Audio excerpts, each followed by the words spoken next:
Remember when Microsoft was trying to go up against the iPod with the Microsoft Zune, and then more or less the fact that the Zune was actually a massive failure on Microsoft's part, and then soon would be discontinued in 2011?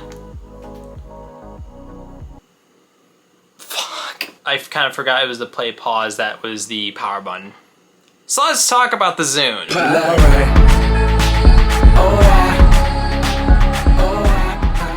Yes, it is a glamorous Zune, and you may recognize this from one place or another called Guardians of the Galaxy 3. You can see its glamorous UI as I scroll through, and in fact I would love to say that I actually am astonished by the Zune. The main reason why I say that is because essentially the Zune itself came so late when it came down to the MP3 player race in 2006, more or less November 2006. Try comparing this alongside with something like the iPod and you know you have a bunch of trouble, because the iPod itself came out in 2001 and up at 2006 it had over 80 million units sold in its entire lineup, from the Nanos to the Classics to the Shuffles and all of them. This came out a year before the Classic came out, and I mean, what's the big thing with the Zune? Let's just say that the iPod itself was a very nice experience between two different ways.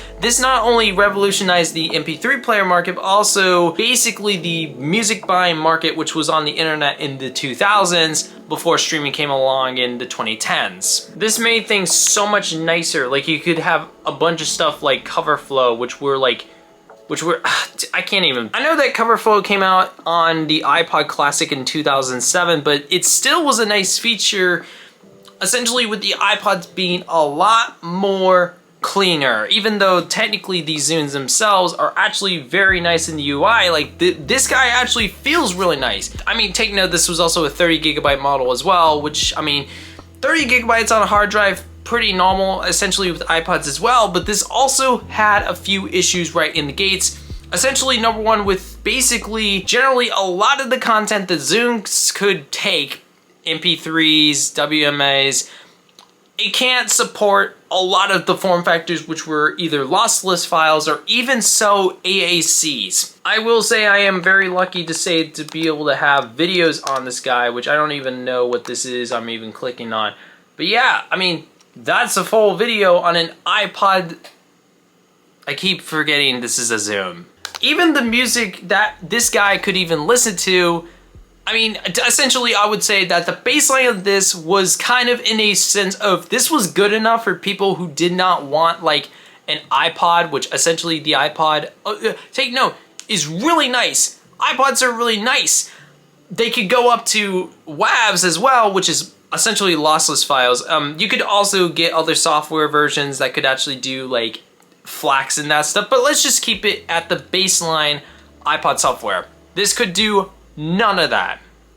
No WAVs, no FLACs, just your average, I don't know, MP3s, and whatever Microsoft also did as well to basically make it so companies could also keep their own hold on their own music instead of keeping something, I don't know. Also, another thing involved in that was the fact that they also did Microsoft points in the process for their Microsoft store for the Zune. Trying to go up against the king, but then essentially making a shady business practice. Another massive thing that this guy also had was Wi-Fi capabilities, which essentially meant that you could, I mean, not browse the internet, but you could also send music over, perfect transition, to other Zunes, which, I mean, massive feature. Actually a great feature if you're wanting to be like, okay, you want to listen to the song and get some thoughts, that's awesome. It had no chance, especially with calling it squirting. Thanks, dank pods. Feeling peckish? Have a poo. Doesn't work! There was a case where this guy could get on the internet at one point, but not a lot of capabilities kind of brought it in. There was other models of other Zunes that kind of had other features as well within the zone of the Zune, but not a lot. In fact, it was horrible. It was not great. I guess one of the other things which you could do is actually shop on the actual store itself for the Zune, or like do social stuff again, like the sending music to other people, but also you had to have a Microsoft account to be able to do anything like that. You couldn't send music over to other people unless you had a Microsoft account or buy music from a Zune. None of that. Unless you, of course, Microsoft account. At least with iPods, they are at least somewhat more enjoyable. They don't have any of the internet capabilities or even the radio, which yes, this guy does have an FM radio, essentially. But against the two, I honestly would choose this guy still. This guy is nicely built. Don't get me wrong, the Zune is nicely built too with some plastics, also being built by Toshiba originally. It was still nice, but did this really go up against the King? 2 million units?